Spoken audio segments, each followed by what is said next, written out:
to VHS Voyage, where we are on a journey to find, watch, and discuss movies on VHS that we've either never seen or never knew existed. I'm Matt. I'm Devin. And in today's episode, we're going to talk about Top Dog.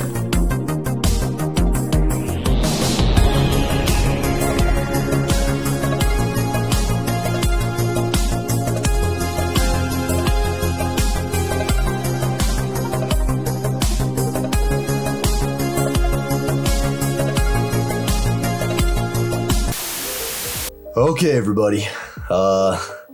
Today we're talking about a Chuck Norris movie called Top Dog.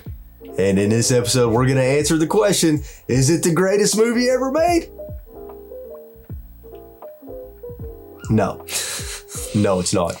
Devin, before we start talking about the movie, hit us with some facts and information. Okay, barely anything.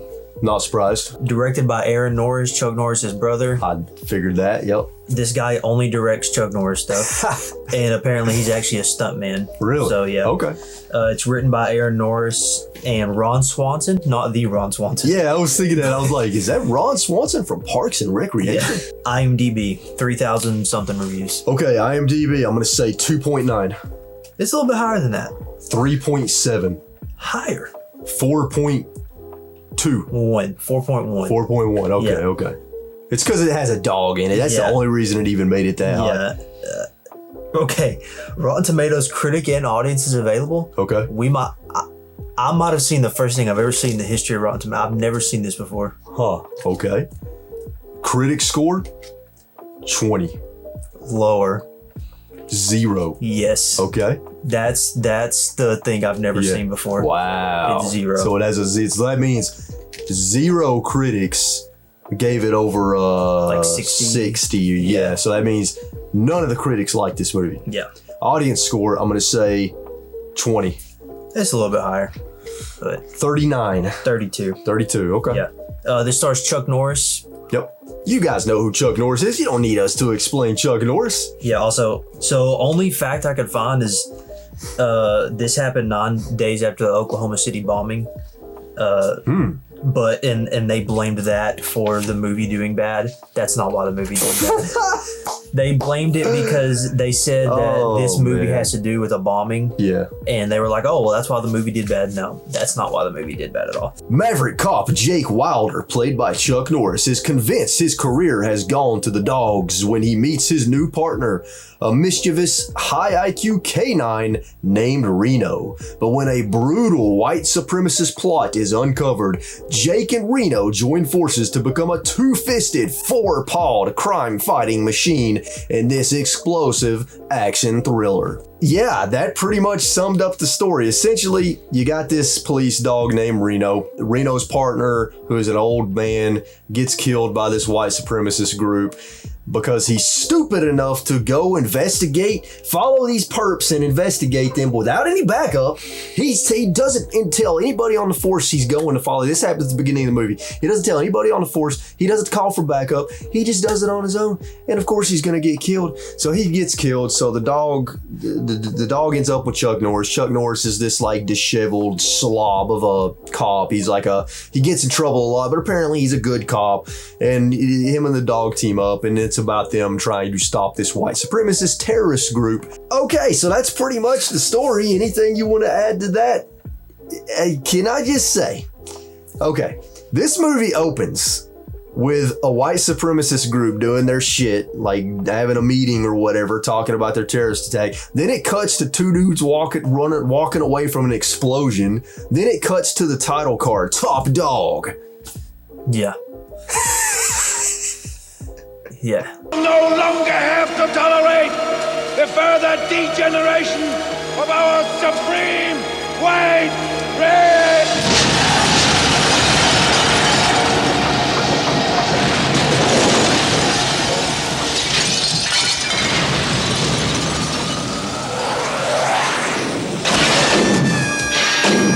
Can I talk about Chuck Norris? Yes. This is only the second thing I've ever seen with Chuck Norris in it, and the one I have seen, I was little. Yeah. It's the shittiest actor I've ever seen in my life. Chuck Norris is not a good actor. This is the shittiest actor I've ever seen in my life. I will never in my life laugh at a Chuck Norris joke again. I've lost all respect for him as a person. Literally, I will never laugh at a Chuck Norris joke again or look at it the same. He has absolutely zero emotion, none.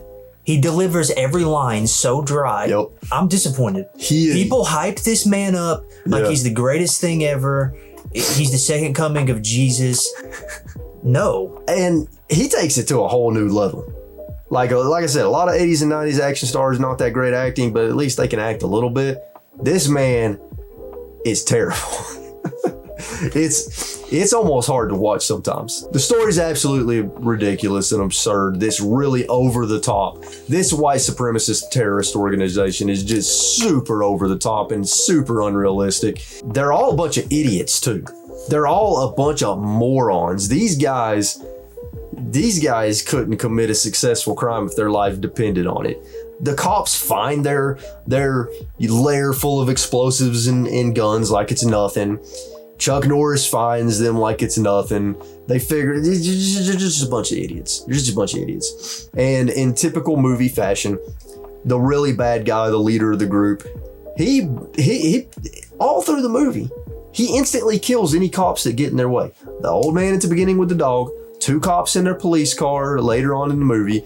But when they encounter Chuck Norris, do they kill him instantly? No, of course not. They beat the shit out of him and strap him to a chair so that they can torture him for information about what? What information are they trying to extract from him? I don't know. Obviously, it's plot armor, whatever, but what do you want to talk about? Well, the detectives and the cops are idiots too. Oh, yeah, they're idiots too. Okay, yeah. The bad guys have said they're going to do a massive bombing. Mm-hmm. The detectives all of a sudden realize, because Chuck Norris's mom talks to him, she goes, the way they realize where they're going to do the bombing is Chuck Norris's mom goes, "Oh, well, tomorrow's Hitler's birthday." To blow up buildings and kill all those people, I'd probably do it tomorrow. Why tomorrow? It's Hitler's birthday, April 20th. Are you sure? You didn't think as a detective that the white supremacists might do something on Hitler's birthday? Right. Also, it gets worse. They go, well, where could the bomb explode at? Where could it be? It was at a festival for equality. You're right. Yeah.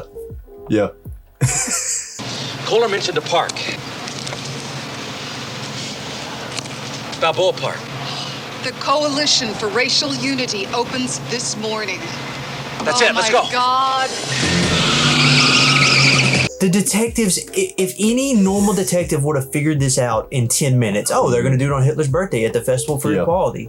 I also love how when Chuck Norris told his boss, when he thinks this attack is going to take place, his boss just didn't seem to care or take it seriously at all. Like, you would think a real police lieutenant or chief or whatever would be like, okay, we need to get all resources on this. Everybody. We need to call in other departments. We need to get everybody on this. But no, he's just like, okay. Yeah. See if you can figure it out. Yeah, and you may be thinking, well, he probably thought it just wasn't going to happen. This is the 9th bombing they've done in like a month.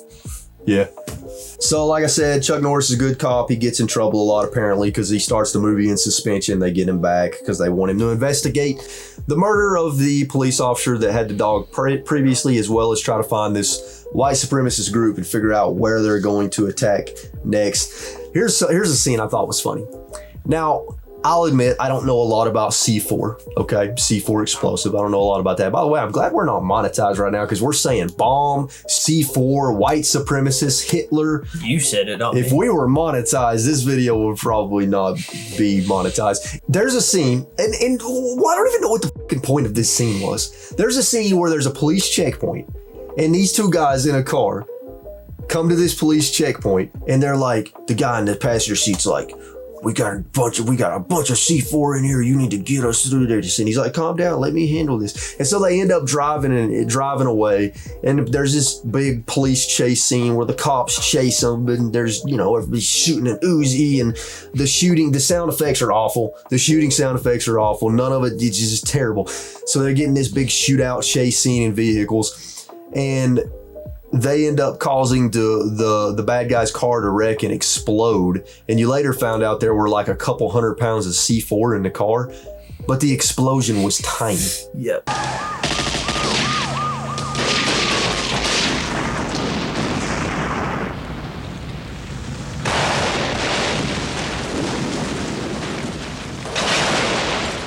if a car full of a couple 100 pounds of C4 exploded, that it would be a massive explosion. Oh, it would have been like horrific. Also, what was the point of that whole sequence? I don't know. Also, am I wrong? Were they not at the Canadian border? I think so. They were like, we're trying to get into Canada. I think so. I don't get this movie at all. Oh, man. Also, here's another thing. Most dog movies, the dog will have funny moments. Yeah. Didn't laugh once. No. There's no funny moments with the dog at all. No. There's one where they try to be funny where the dog eats a rotisserie chicken that Chuck Norris cooked. Chuck Norris cooked a rotisserie chicken and then he goes and answers the phone and 3 seconds later the camera cuts back and the dog ate the chicken and then the dog's like, well, you got to eat the dog food now. Yeah.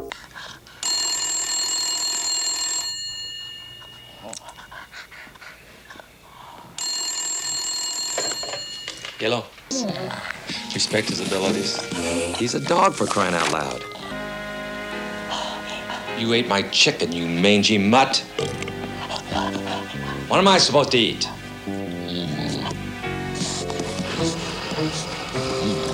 Just not funny. Also, the score was all over the place and the score just had a cheap sound I don't to remember it at all. Yeah, it's not memorable. I was trying to pay attention to it, and it was just bad. Another very ridiculous sequence. Oh my God, is when Chuck Norris is at his house with the dog and that. First off, okay, so Chuck Norris is at the house with his dog, right? And the female cop that trains the dog calls him, and they're talking, and she's like, she's at the police station. She's like, I'll be there in a few minutes. I'm gonna come by. And sure enough, literally a couple minutes later, she comes to the door. I'm thinking, Like 90 seconds yeah, later. and I'm thinking, does he live right next to the police station? Yeah. Like literally right next to the police station? So that's kind of weird. But anyways, so the bad guys converge on Chuck Norris's house and they're all wearing clown masks and they're shooting up the house. And so there's this whole action sequence of Chuck Norris and his female cop battling these guys. And I just want to just point out a few things I made note of. They're wearing clown masks, which was weird. The music playing during that scene was absolutely ridiculous. It was this silly, almost like circus theme. It was like matching the whole clown thing. Yeah. The bad guys were complete and total idiots. One random bad guy did a front flip over a bush. Okay. He did a fucking front flip over a bush. Why?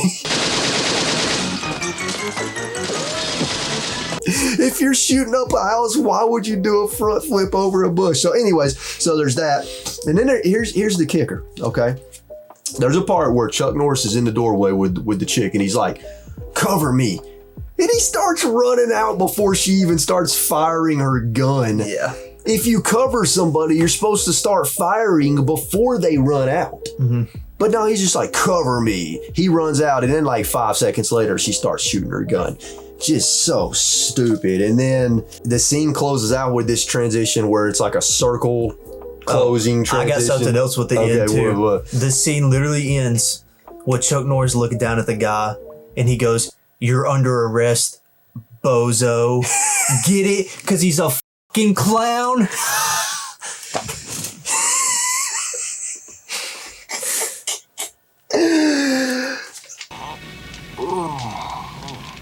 You're under arrest, bozo. It's widely known knowledge, right? Whether you're writing a movie or a TV series or whatever, you want to make sure that every single scene does something to push the plot forward or contribute to character development in some way. There's so many random scenes in this movie that literally contribute nothing to character development or the plot moving forward. Just random scenes that just, you're just like, why? Like the scene where the boy takes the dog to the dog show. Remember, he takes the dog to the dog show. Dude, and I'm going to talk more about the boy in a minute. Am I tripping? Is there a scene where there's an electrician in the house, his mother's house? Yes, he's working on a TV. At Chuck Norris's mom's house, he's working on a TV. It makes no sense, and then the dog kills him? The dog, like, electrocutes pulls a wire and electrocutes him, yeah. And then it just cuts away? Yeah.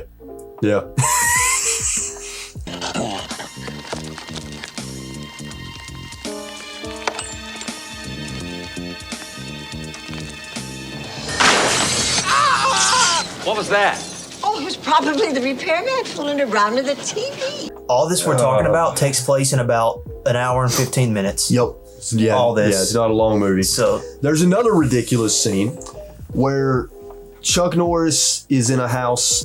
There's a bunch of police officers at a house and they're searching for drugs. And Chuck Norris has Reno, the dog, with him. And he's like, oh, let's let the dog sniff for drugs. Oh, God. So the dog's sniffing for drugs. The dog goes upstairs. Chuck Norris follows him. All the cops go outside. The dog sniffs in like a closet or something. And Chuck Norris is like hesitating to open it. And then this bad guy busts through the closet and it proceeds to Chuck Norris and him getting in a fight on the second floor of this house. But here's what's crazy. The whole time, the police officers are laughing their asses off. There's another cop getting attacked in a house, possibly could get killed, and you got all these cops out here like, oh. Also, how did they not find the guy in the house? He's just in a closet. Oh, man. The climax of the movie is, of course, Chuck Norris, the dog, female cop, and a bunch of other police officers going to where this terrorist attack is going to take place in an attempt to stop it. I got some things I want to say about that, but I want to hear what you want to say about that first. Okay, like we said earlier, it's like a festival for equality. Yeah. You know the classic joke? The setup, a pope and a rabbi and something else walked into a bar. That's literally what this scene is. Yeah. A pope is there. The Pope, by the way. Yeah. And he has an American accent. By the way. A rabbi is there. And then there's somebody else there. It's literally like the classic joke. So first of all, the bad guys in this terrorist attack, they're all idiots. They're all stupid.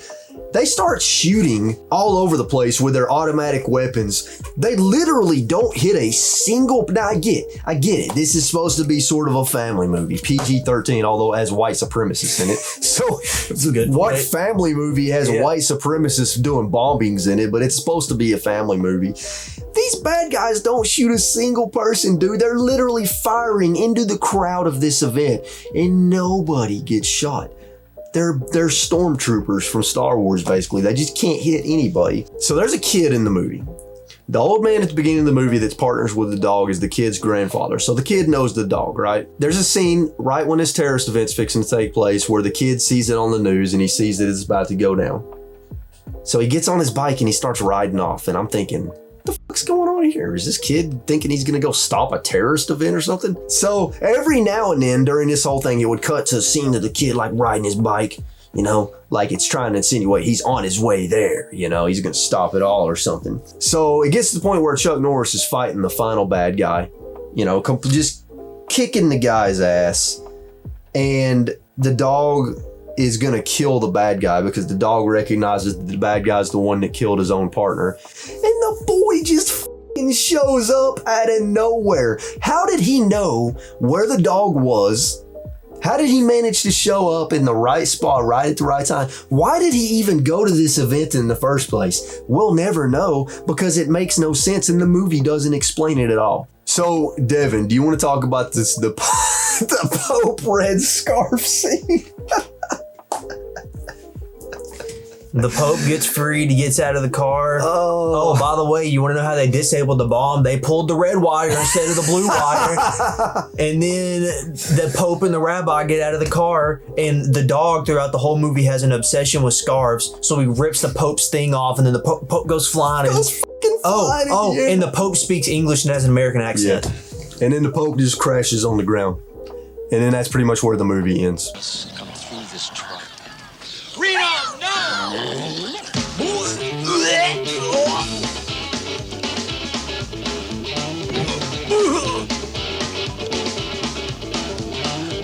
This is not a keeper. No. I'm not even going to touch on cinematography. There's nothing to talk about there. The score, there's nothing to talk about there. We already talked about the acting. I mean, you have anything else you want to say about this one? No. This is not a keeper. It's going to be a give it away. So, you know what that means? Go to the Instagram page, VHS.Voyage, and you will see the giveaway post for Top Dog. You can enter the giveaway over on Instagram. There will be a link or an Instagram tag in the description down below as well. You will have 1 week from today to enter the giveaway, and then I'll draw a winner. So if you want to win Top Dog, which I don't know why you would, but if you want to win a free copy of Top Dog, head on over to the Instagram page, VHS.Voyage. That's it for today's episode of VHS Voyage. I'm Matt. I'm Devin. We'll catch you guys in the next one.